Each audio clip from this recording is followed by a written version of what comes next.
ఇంకో ప్రాబ్లం ఏంటి, ఇప్పుడు మీరు అంతకుముందు కన్వెన్షనల్ సిస్టమ్స్ ఏదైతే అనుకుంటున్నారో అది ఇప్పుడు ఏ మూలన డిస్టర్బ్ అయిపోతుంది. ఎందుకు డిస్టర్బ్ అవుతుంది? 1929 1935 first world war, second world war మధ్యలో జరిగిన చాలా జెనీవా కన్వెన్షన్ ఇలాంటి దాంట్లో పొలిటికల్ అసాసినేషన్స్ ఉండకూడదు. That is against human civilize బిహేవియర్కి అగెయిన్స్ట్ అని తీర్మానించారు. అప్పుడు నేను ఆర్మీలు కొట్టుకోవాలి, కానీ అప్పుడు ఎవరినో పంపించి ఆయన వెనకాల నుంచి షూట్ చేసి ఆ లీడర్ని, అలాంటిది ఇట్ ఈస్ అగెయిన్స్ట్ ఇది. ఇప్పుడు ఆ థింకింగ్ ఎందుకు మారిందంటే cost of war and effect of war. Second world war తర్వాత వచ్చిన ఏదైతే వార్స్ ఉన్నాయో ఎవరు తీసుకున్నారు వార్ డెసిషను? ఒక లీడర్ తీసుకుంటాడు. ఆ లీడర్ పక్కన ఉన్న 5 అదో 10 మంది ఏదో సందర్భంలో వాడు కూర్చోడు కాపాడుకోవడానికి తీసుకుంటున్నాడు ఆ డెసిషన్. వాడి కోసం మీరు 100,000 మంది చచ్చిపోతున్నారు మధ్యలో.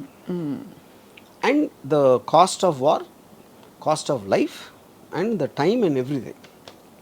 అప్పుడు ఈ మధ్యన ఏం చేస్తున్నారు, ఇప్పుడు America it started assassinating the most wanted leaders. అది మళ్ళీ స్టార్ట్ అయింది. ఎందుకు చేస్తున్నారు ఇప్పుడు అది? Because of these reasons, right? And the AI technology is become so unbelievable. ఇప్పుడు ఐమాన్ అల్ జవారి అని he is like a deputy commander of al-Qaeda, Osama bin లాదెన్కి second. Is got a 25 million reward. 16 సంవత్సరాల నుంచి దాన్ని ఎదుగుతున్నారు అడు కోసం. ఏ అడిగితే చెప్తుందా కదా దొరుకుతాడని? ఏ కదా ఏ ఆ సిస్టమ్స్లో కూడా ఉంటుంది. వాళ్ళకి ఫైనల్గా వాళ్ళకి తెలిసింది ఏంటంటే కాబూల్లో ఒక 5 అంతస్తుల బిల్డింగ్లో 4వ అంతస్తు బాల్కనీలోకి రోజు పొద్దున్న 7 గంటలకు ఆ టైంలో వచ్చి అక్కడ కూర్చుని టీ ఏదో తయారు చేసుకొని తాగుతాడని ఒక ఇన్ఫర్మేషన్ వచ్చింది వాళ్ళకి.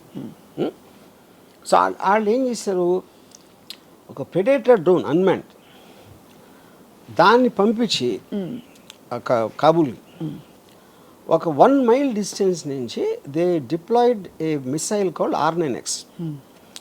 అదేం చేస్తుందంటే దగ్గర వచ్చి అది పేలదు, దాంట్లోంచి కత్తులు వస్తాయి బయటికి, అది సర్రని తిరిగి నరికేస్తాయి టార్గెట్ని. అది ఎందుకు కనిపెట్టారంటే కొలాటరల్ డ్యామేజ్, అంటే బాంబు పేలితే పక్కన వాళ్ళు కూడా పోతారు, వాళ్ళని చంపడానికి ఉద్దేశం కాదు. Targeting with precision about 1 person. ఇంకోటి బాంబు పేలితే బిల్డింగ్ పడిపోవచ్చు, ఇంకా ఎంతమంది పోతారో తెలియదు. అలాంటివి చాలా జరిగినాయి. దాన్ని తగ్గించడానికి ఇలాంటి టెక్నాలజీ కూడా వచ్చింది. ఇప్పుడు ఇది కంప్లీట్లీ డ్రివెన్ బై ఎలా అది మీరు టార్గెట్ ఎయిమ్ చేసిన తర్వాత, డిప్లాయ్ చేసిన తర్వాత అది హెడ్ విండ్ గాలి వస్తుందా, ఎదురుగాల, టెయిల్ విండా, ఏవి అన్నీ క్యాలిక్యులేట్ చేసి కంటిన్యూస్గా ప్రెసిషన్లో ఉంచుతుంది. 1 mile దూరంలో కనపడదు, ఎందుకంటే అది 4-5 feet ఉంటుంది. 1 mile అక్కడి నుంచి స్టార్ట్ అయ్యి ఈ దగ్గర రావడానికి 4 secondsలో వస్తుంది. Because travels at Mach 10 speed. మీకు సౌండ్ కూడా వినిపించదు. సో అక్కడ అప్పుడు ఏమవుతుంది, ఈడొక్కడ పోయాడు. మీరు ఇది లేకుండా చేయాలంటే ఒక పెద్ద ప్లటూన్ని పంపి చాలా విరోచితంగా లోపల వాళ్ళకి తెలిసిపోయి వాళ్ళు షూట్ చేసి వీళ్ళు షూట్ చేసి ఎంతమంది పోతారో ఆడు తప్పించుకుంటాడా లేదా తెలియదు. Same thing they applied. ఇప్పుడు ఇది మన రాకెట్ సైంటిస్ట్ ఉన్నాడు, మన న్యూక్లియర్ సైంటిస్ట్ ఇరాన్, ఆడిని ఆ పర్టిక్యులర్ దాంట్లో వచ్చి ఆడి దగ్గర కొట్టి అది లేచిన తర్వాత ఒక ఏమంటుందని లాన్లోంచి ఒక రోబోటిక్ థింగ్ చేసి మెషిన్ గన్తో కలిసింది. అండ్ మనుషులే లేరు అక్కడ, everything is done by machines control by AI. అప్పుడు చాలామంది ఆలోచించింది ఏంటంటే సెకండ్ వరల్డ్ వార్ ఎందుకు వచ్చింది అసలు? హిట్లర్ని చంపటం వచ్చింది. హిట్లర్ అని కూడా స్టార్ట్ చేశాడు. అవును, సెకండ్ వార్ ఎండ్ అయిపోవాలంటే హిట్లర్ చచ్చిపోవాలి. కానీ హిట్లర్కి మనకి మధ్యన, అది మనకంటే అమెరికన్ ఫోర్సెస్కి ఒక 1000 మంది ఉన్నారు, ట్యాంకులు గీంకులు అన్నీ చేసుకొని. వాడి దగ్గరికి రీచ్ అవ్వటానికి అయింది వార్. ఇప్పుడు ఆడికి వాషింగ్టన్లో కూర్చున్నాడు, ఒక బటన్ నొక్కితే ఈ డ్రోన్ గీనో వచ్చి సపక్కని లేపేస్తే ఇంకా సెకండ్ వార్ ఎట్లా ఉంటుంది? అవును, కరెక్ట్. ఇప్పుడు రేపు పొద్దున మనకి ఇంకో కంట్రీకి వార్ వచ్చింది సపోజ్. ఇప్పుడు మీరు ప్రైమ్ మినిస్టర్ని joint chiefs of staff army navy naval కమాండర్ని చంపేసినాయి అనుకోండి, మిసైల్స్ వచ్చి, మిసైల్స్ డ్రోన్స్ ఏదో వచ్చి, మీకు లీడర్స్ పోతే వేరే వాళ్ళు వార్ ఏం చేస్తారు? మహారాజ్ చచ్చిపోతే సైన్యం వార్ ఎందుకు చేస్తుంది? అవును, ఈ క్వశ్చన్స్ అని రీఎమర్జ్ అవుతున్నాయి. ఎందుకంటే మీ న్యాచురల్ ఇన్స్టింక్ట్లో లీడర్ని చంపితే అయిపోతుంది కదా అంటే, లీడర్ని అసాసినేట్ చేయకూడదనే మారల్ కోడ్ నుంచి ఈ మొత్తం కాస్ట్ ఆఫ్ వార్ క్యాలిక్యులేట్ చేసి కొత్త మోడల్స్ ఆఫ్ వార్ అప్పుడు మొత్తం అంతా కలిసి మనం కేవలం ఎవడో తీసుకొని వాడిని టార్గెట్ చేద్దాం. 20 సంవత్సరాలు ఆఫ్ఘనిస్తాన్లో వార్ జరిగింది. ఫైనల్గా ఇచ్చేసారు, తాలిబాన్ మళ్ళీ వచ్చేసారు. $4 trillion వచ్చింది అమెరికాకి. ఇప్పుడు ఆడ ఫస్ట్ నుంచి ఆడ ఆఫ్ఘనిస్తాన్ దాని చావుని మనకి ఉసామా బిన్ లాదెన్ ఒక్కడే చంపాలి అంటే మీకు కాస్ట్, టైం, ఎఫర్ట్ ఎంత ఎంత తగ్గిపోతుంది? ఖచ్చితంగా తగ్గేది. అండ్ అప్పుడు వాళ్ళు ఏమంటారు, $25 million కాకపోతే $100 million ఇస్తాం ఆయన పట్టుకుంటే. అప్పుడు వాడి చుట్టూ ఉన్న వాళ్ళు శత్రు అంటే targeted assassination killing plans is the future rather than war. అయితే థర్డ్ వరల్డ్ వార్ వస్తుంది. ఇవన్నీ ఇప్పుడు మన బంగ్లాదేశ్ ఏదైనా అవ్వచ్చు. నా పాయింట్ థర్డ్ వరల్డ్ వార్ రావడానికి ఎవడో పెచ్చోడో ఒక న్యూక్లియర్ బటన్ నూకేంటే అయిపోతుంది. ఆడు పిచ్చోడు మనం అనుకున్నాం, ఆడుకున్న యూజువల్ వేరే అవ్వచ్చు ఏదో. ఇప్పుడు ఏంటంటే వార్ అనేది ఎప్పుడు కూడా లీడర్స్ వాళ్ళని వాళ్ళు కాపాడుకోవటానికి వీళ్ళని బలి పెడతారు. That is actual point of war. ఇప్పుడు అంటే ఒక ఉదాహరణకు ఒక క్వశ్చన్ అడుగుతాను. ఇప్పుడు మనందరూ ఒక యావరేజ్ జీతం ఏదో ఉందనుకోండి, సపోజ్ వాట్ ఎవర్, మన క్వాలిటీ ఆఫ్ లైఫ్ ఉంది. అమెరికా వచ్చి టేక్ ఓవర్ చేసి మీ జీతాన్ని 3 రెట్లు పెంచుతుంది, మీకన్నా మంచి మంచి కార్లు ఇస్తుంది అని చెప్పింది అనుకోండి. అప్పుడు మనం ఏం చేస్తాం? అరే ఇండియా భారత్ మహాన్ అంటామా?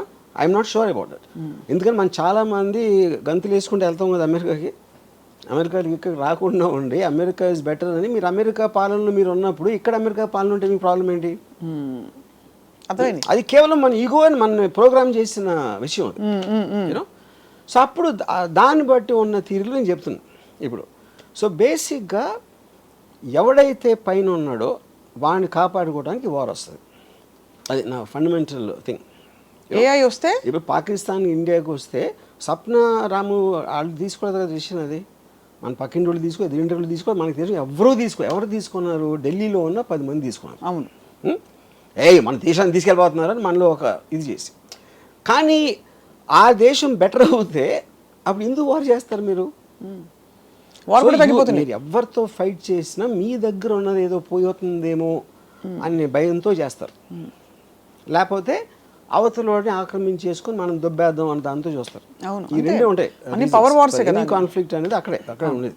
కరెక్ట్. 99% ఆఫ్ ద పీపుల్ వాళ్ళు ఉంటే వాళ్ళ బతుకులు వాళ్ళు బతుకుతారు. They don't even know what's happening. వాళ్ళు చెప్పేవారు కూడా తెలియదు వాళ్ళకి రీజన్ రైట్ ఎక్కడ ఉంది. సో ఈ కాంటెక్స్ అన్నిటిలోని ఒకటి ఏఐకున్న ఇంటెలిజెన్స్, సో అది అందరికీ ఇస్తుంది. అది ప్రాబ్లం. ఒక్కడికే ఉంటే వేరు. అది మీకు తెలిసి, నాకు తెలిసి, మన దగ్గర పనిచేసేవాడికి తెలిసి, డ్రైవర్కి తెలిస్తే everybody is armed with the same knowledge, right, same intelligence. వాడికి తెలియకపోతే సందర్భం వచ్చినప్పుడు అటు తెలుసుకుంటాడు. లేదు అంటే వాళ్ళు క్రియేట్ చేసుకోవాలి. అందుకనే కాంటెక్స్ట్ ఆఫ్ వార్ ఎవరి ఏఐ వాళ్ళే. బిగ్గెస్ట్ ప్రాబ్లం ఏమవుతుందంటే ఏఐతో మీకు మోటివేషన్ పోతుంది. మోటివేషన్ ఎందుకు పోతుంది అంటే అబ్సల్యూట్లీ ఆల్రెడీ నాకు అన్నీ తెలిసిన నా ఫ్రెండ్ నా దగ్గర ఉంటే మీరెందుకు మళ్ళీ చదువుకోవాలి, మీరెందుకు నేర్చుకోవాలి, మీరెందుకు అర్థం చేసుకోవడానికి ట్రై చేయాలి? అది స్టూపిడ్. మోటివేషన్ అంటే ఆఫ్ కోర్స్ క్యాలిక్యులేటర్స్ తర్వాత 2, 4 అది క్వశ్చన్ కాదు. మోటివేషన్ అనేది ఒక మనిషికి ఎందుకు ఉపయోగం? మోటివేషన్తోనే తను కష్టపడతాడు. తను ఏదో ఇంకొక పెద్ద ఒక రీచ్ అవ్వటానికి ట్రై చేస్తాడు. దానికి ఏం కావాలి? నాలెడ్జ్ కావాలి, ఒక అంబిషన్ కావాలి, ఒక ఇంటెలిజెన్స్ కావాలి, ఒక ఎఫర్ట్ కావాలి. ఇవన్నీ వేరే వాళ్ళు చేసి మనకన్నా బెటర్గా చేస్తున్నప్పుడు, ఇప్పుడు నేను సపోజ్ డైరెక్టర్ అవ్వను అనుకోండి, నేను ఉన్న డైరెక్టర్ కన్నా నేను బెటర్గా తీస్తాను అని అన్నప్పుడే నాకు మోటివేషన్ వస్తుంది. ఇది ఒకటే. లేదా నేను రేస్ ఉన్నాను, రన్నింగ్ రేస్లో ఉన్నప్పుడు 10 మంది పరిగెడతామంటే నాకన్నా ఫాస్ట్గా పరిగెట్టేవాడు ఒక 10 అడుగులు నాకన్నా ముందు ఉన్నాడు. అవును, 10 అడుగులు దూరం ఉన్నప్పుడు ఎలాగైనా అందుకోవాలని ఇంకా నేను కష్టపడి ఇంకా పరిగెడతాను. అదే వాడు 1 మైల్ ముందుకు వెళ్ళిపోయాడు అనుకోండి, 1 మైల్ అందుకోవటం అనేది నాకు వల్ల కాదు అని నాకు తెలుసు. అప్పుడు అయిపోతాను. అప్పుడు ఆ కాంటెక్స్ట్ ఏమవుతుందంటే మోటివేషన్ లేనప్పుడు మీరు చదువుకోవటం, నాలెడ్జ్ సంపాదించడం, ఒక అంబిషన్ ఉండటం అనే వాటికి మీనింగ్ ఉండదు. అప్పుడు ఏంటి, స్లోగా మనం మళ్ళీ ఆది మానవులు అయిపోతాం. ఆది మానవుడి నుంచి మనం మోటివేషన్తో వచ్చాం ఇంతవరకు. అది రివర్స్ ప్రాసెస్లో అవుతుంది ఎప్పుడైతే మోటివేషన్ పోయిందో. ఎందుకు రివర్స్ ఎందుకు అవ్వాలి? అక్కడే ఉండొచ్చు. అదే అంటే అక్కడే ఉంటాం అంటే అక్కడే ఉన్నప్పుడు ఆడ వెళ్ళిపోతే అదే కదా, డిస్టెన్స్ అదే ఉంటుంది కదా. డిస్టెన్స్ బట్టి. సో ఓకే, అప్పుడేంటి అది రీచ్ అయిన స్టేజ్తో కంపేర్ చేస్తే మనం ఇప్పుడు ఆది మానవులు ఏమైనా ఉంటాం, మనం ఆ స్టేజ్లో ఉంటాం. అది నేను చెప్పేది. మనం ఉన్నప్పుడు ఆది మానవులుగా మనల్ని ఏ ఇసుకు రారా అని చెప్పి ఛాలెంజ్ చేసే ఏ లేదు. ఇప్పుడు ఉంది కాబట్టి మనం గ్యాప్ పెరిగిపోతుంది.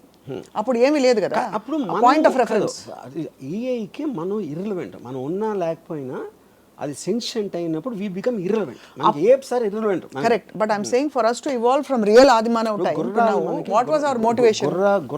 గుర్రపు స్వారీలు చేసినప్పుడు గుర్రాలు ఇంపార్టెంట్, కార్లు వచ్చినప్పుడు గుర్రాలు ఎందుకు ఇంపార్టెంట్ అవుతాయి? కరెక్ట్. అది ఎగ్జాక్ట్లీ ద ప్రాసెస్. అసలు గుర్రాలని వాడచ్చు అనే అవసరం ఉంది కాబట్టి గుర్రాలని వాడడం మొదలుపెట్టి గుర్రపు స్వారీ అని ఒక తయారైంది. వెన్ వీ వర్ ఆదిమానవ్స్ we didn't have any point of reference. ఒక బ్లాంక్ క్యాన్వాస్ మీద మనం చేసుకుంటూ పోయి ఇంత డివాల్వ్ అయ్యాం.